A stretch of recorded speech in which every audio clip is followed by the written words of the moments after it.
నాకు అర్థం కాని విషయం ఏంటంటే, దేవుడు మీకున్నాడు, మాకు ఉన్నాడు.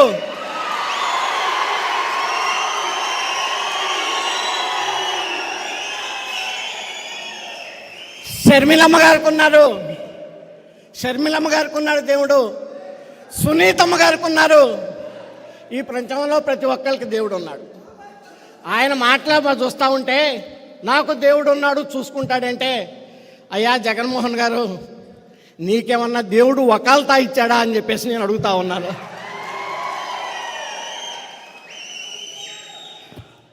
మరి రాష్ట్ర పరిస్థితులు మీ అందరికీ తెలుసు.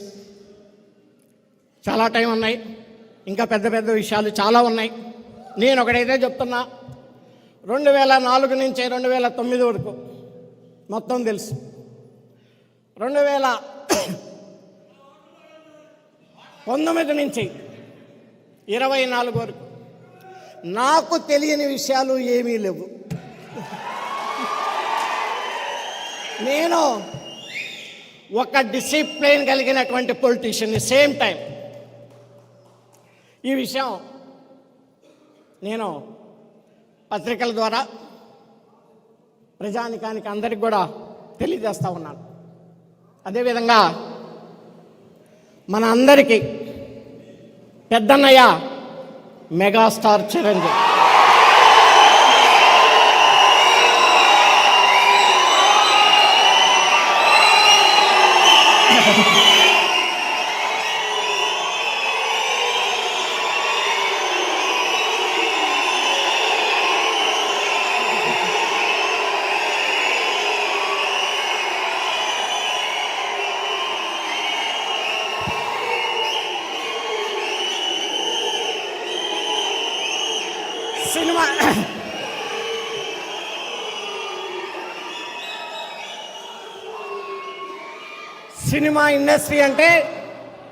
సినిమా ఇండస్ట్రీ అంటే ఎంత కాంపిటీషనో మీ అందరికీ తెలుసు.